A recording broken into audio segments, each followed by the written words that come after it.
Hey go-goats. Hey turks. Hi baby. How you doing? Hey Demona. Oh, how my girl? How my girl? You doing okay? Hey guys. What are you doing?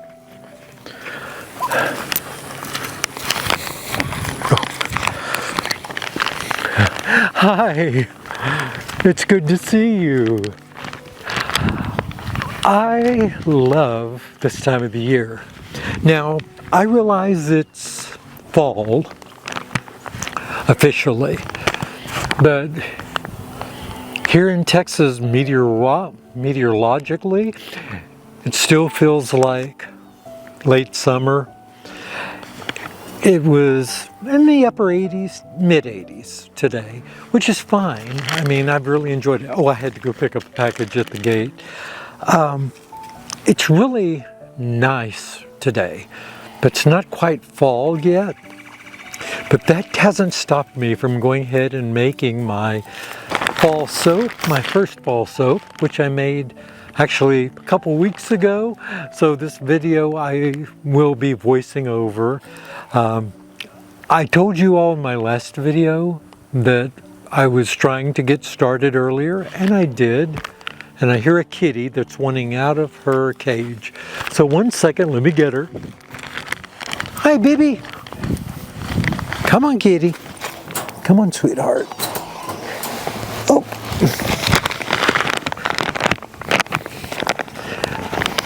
Yes, she's still here. This is Kathy. That's what I'm calling her. And she has become spoiled very quickly because I can't help myself. I am a pushover with animals. Doug was one of those that I ended up with. I didn't go out and find him. His mother came here pregnant. She wasn't supposed to be when I got her. Hi, Doug. Barry was born under my barn from a neighbor's dog. Long story with that, but they just find me and I end up with them and I can't turn them away. And what could I do? But anyway, I had mentioned I was making a fall soap and I did record it. I'm going to be voicing over it in the video because I recorded it, but I didn't do sound on it because, well, I was busy doing other things and nobody wants to hear all that. So come on along with me while we put together our scent of fall soap.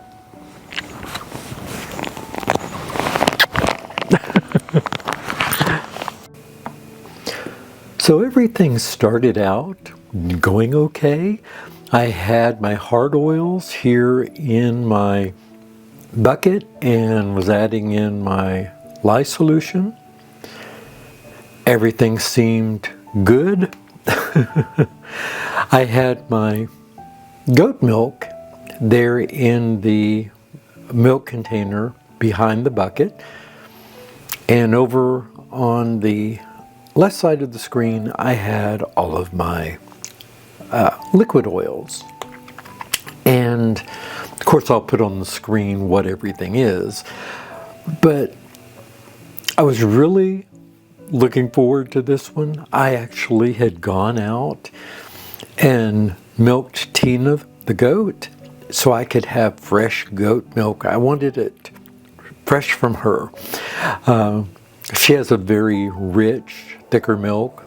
They all have a good milk. I don't mean to suggest they don't.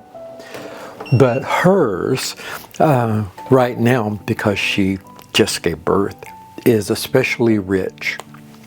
And as I've said in other videos, I'm not stealing milk from her babies because she only had one baby and she makes enough milk for 4 goats. I'm not joking with you. So her baby's getting plenty and I get the extra. And of course, when you're milking 20 goats, you get a lot of milk. But everything was going well here, and I always anticipate when using this essential oil blend, I always anticipate a bit of acceleration. That's normal. And so I always try to get my oils blended well first, and or get everything blended well, I meant, before I add in the essential oils. And everything here seemed to be going well. I was, done this hundreds and hundreds of times. But this time, what I forgot was, yes, there's going to be acceleration when adding in those essential oils, but it's generally minimal. But I forgot the goat milk. It's sitting there behind the bucket and I didn't see it. Not a mistake I often make, but I made it here. Now, fortunately, I was able to save the day. As you'll see here in a moment, I discover it. I couldn't figure out why it was so getting so thick so quick.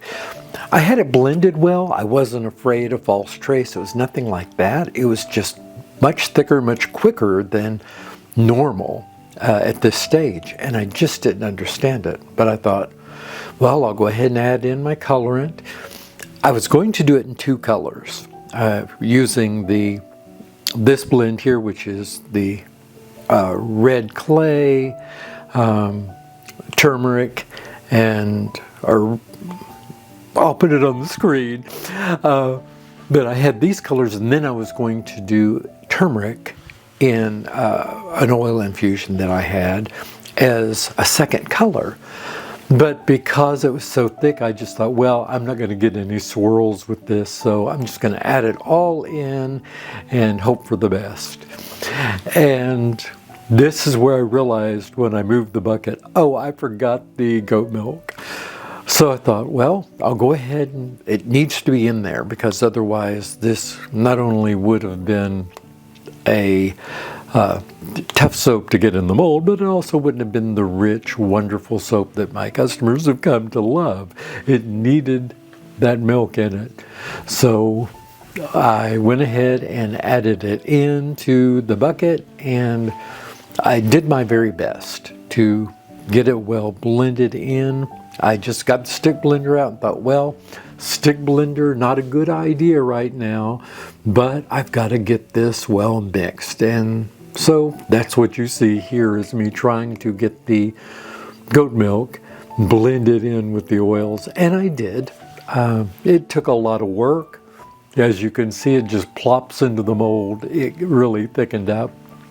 If you learn nothing else from me, always double check all your ingredients and make sure you've got them there before you start. Don't hide them behind your bucket, which is the mistake I made here. The soap was fine, very thick, and I did pound it down and did my best to smooth it out to avoid any air bubbles.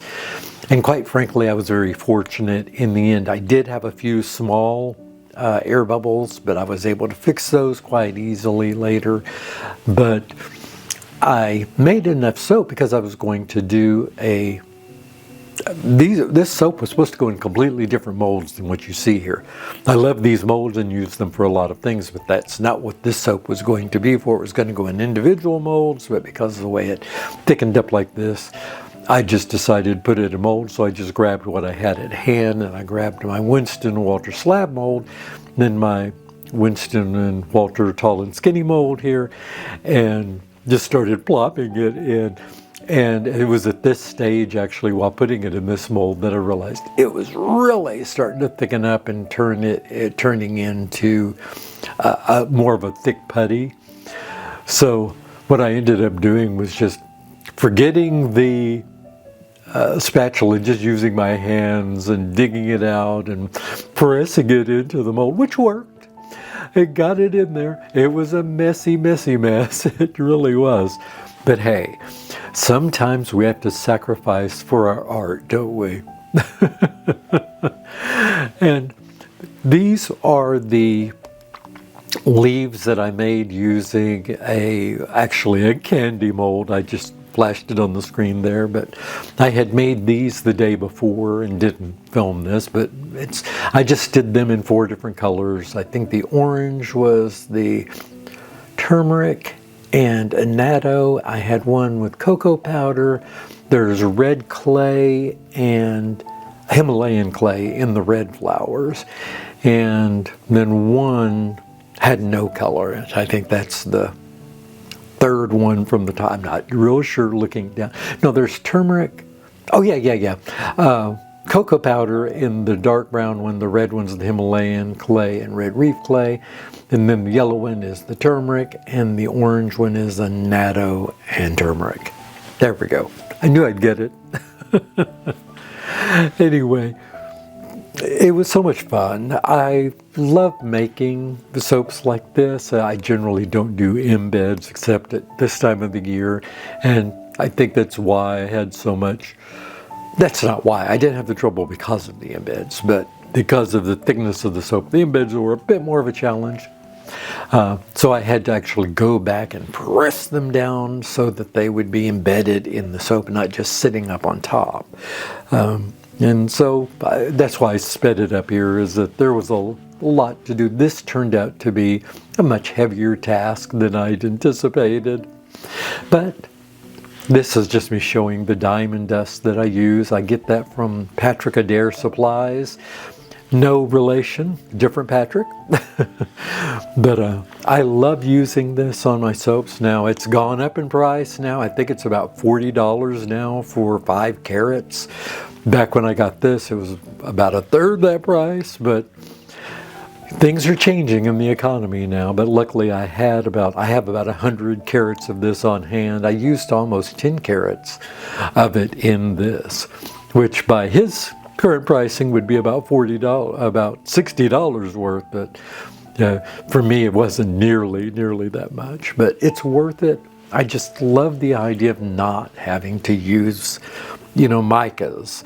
Not that I'm not suggesting that using micas is bad. It's just, for me personally, I try to avoid using those sort of things because a lot of the customers that I have prefer that I not use them. And since I never use them myself in my own products that I made for me, when I started my business, I decided just not to include them, and it's not hurt me in any way. My customers like the products, but it does limit me. Sure, there's some people out there that make some gorgeous soaps using natural colorants and things like that, but there are some bright colors that I've seen with micas and things that I'm envious of, but yeah, I'll let other people do that art and I'll enjoy it, and I'll just do what I do.